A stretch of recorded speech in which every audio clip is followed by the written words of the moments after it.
Good morning to all. I am Dr. Jayashila, Assistant Professor of Commerce, Government First Grade College, Aurad District, Bidar. So today I am going to discuss about valuation of the shares. In the last two videos, I already explained about the theoretical background or theoretical aspect of the valuation of the shares, and we already discussed about the method of valuation of the shares. Let us comes to today. I want to explain certain 5 marks questions or for 5 marks exercises for your coming exams. So here question is there. So this one is the example for 5 marks question. So first you read this one carefully. The question what is there here? See here. From the following particulars, calculate the value of equity shares. What he said, calculate the value of equity shares. Certain information is given in this question. Total assets at current value is there, long term liability is there, current liability is there, and share capital is there. In the share capital he is given the preferential shares and equity share also. So in the last video already we studied about the formula and formats of the and theoretical background of the valuation of the shares. According to those formula and format, let us solve this question. So here solution is there. So see here the computation of value of net assets available to equity shareholder. First we should be compute the net assets which are available to shareholders. In the question all the assets is given, all the assets at market price is there. The current value means that is in a market value, that should be taken here in the this table, that is a 40 lakh. Then after add less outside liabilities. The outside liabilities is also given in the question, long term liability and current liabilities we can call here the outside liabilities. So these should be minus on the assets. So after the deducting these liabilities, the balance is 25 lakhs. Then in the 25 lakhs less, again in the question he has given the 1 lakh 15% preference shares of rupees 10 each. So that is in a 10 lakh is there. So you should be minus on that. That is a preference share capital is there 10 lakh. So after minusing, after deducting that, you will get the net assets available to equity shareholders. This is the net assets available. So after that, on basis of this figure, you should be calculate the value of equity shares. So here formula is there already. In the last class also I have explained the formulas. Again I put it here the formula. See carefully. The value of equity shares equal to net assets available to equity shares divided by number of equity shares. So here the value of equity shares equals to means here value of equity shares already we are calculated here net available assets.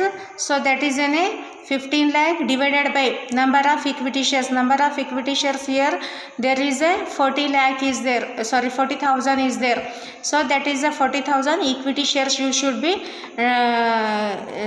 divided by equity shares you take here.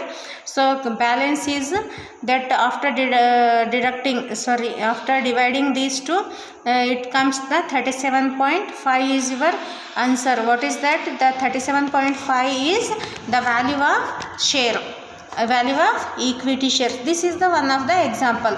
So let us come to the another example is there, the second example. In this example here also some you should know the question. The question is there, the following particulars available in relations to AB Limited. Here the AB Limited is given example of the company. In that AB Limited certain information is provided. The number one, it is the equity share capital is given, that is a 50,000 shares of rupees 10 is 10 each. Then preference share capital is also given, that is a 5,000 10% preference shares of rupees 100 each. And in the question reserves and surplus is also given. Loss on revaluation of fixed assets is also given.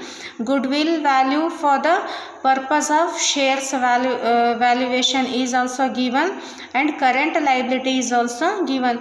This is another alternative method or alternative step for the calculation of net assets available to equity shareholders. Already in the last class I have given the format as well as explained about the equations. So here again we should calculate here equity share capital. You take the 5 lakh rupees, and in that reserves and surplus is there 1,87,000. The both should be add 6,87,000 is there. In that you should minus the loss on revaluation of the assets and liabilities.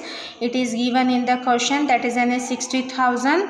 Then after that the balance is 6,27,000. In that goodwill should be added in here.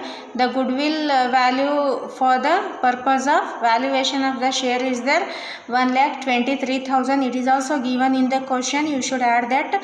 Then after that you will get the net assets available to equity shareholders, that is 7,50,000. After getting this 7,50,000, let us evaluate the let us find out the valuation of the shares.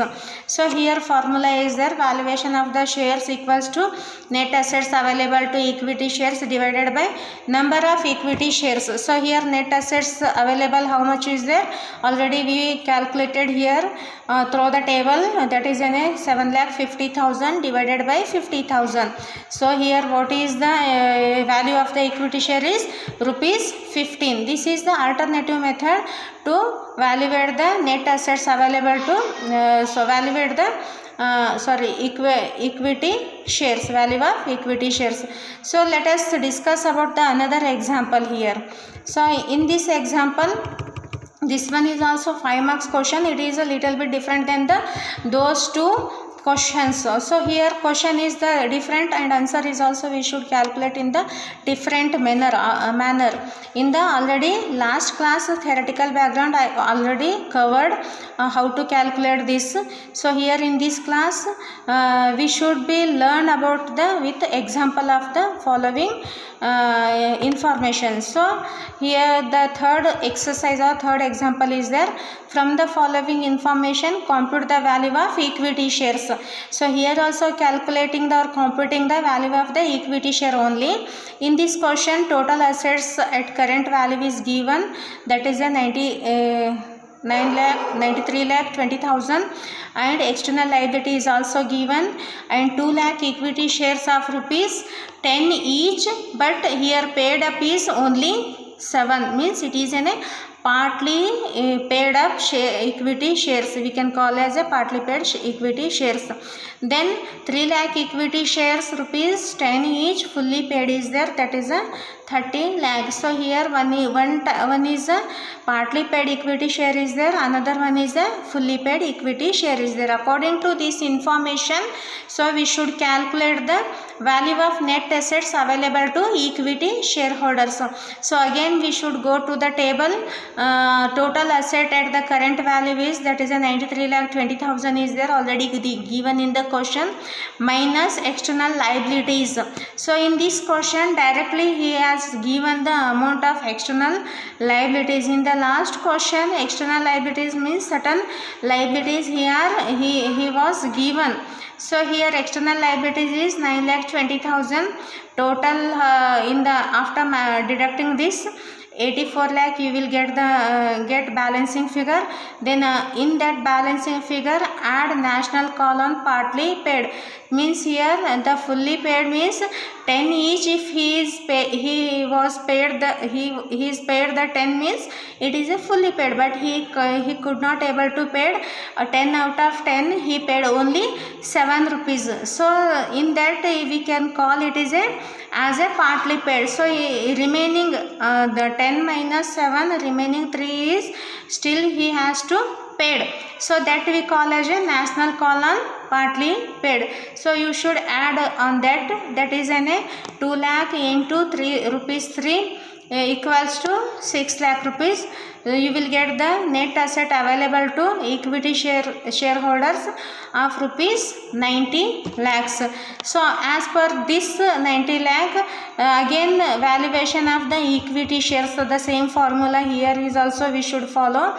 The value of equity shares equals to net asset available to equity shares divided by number of equity shares. So here value of partly paid up share is also here already we are calculated, that is in a 3 rupees.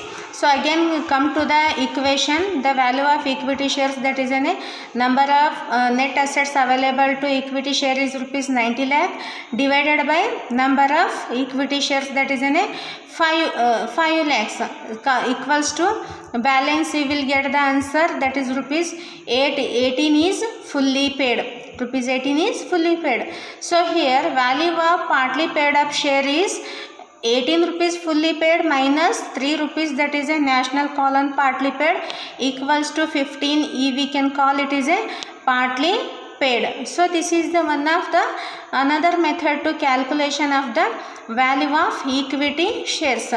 So these three examples we discussed in this class. Next class we these three examples are each one is different than the others.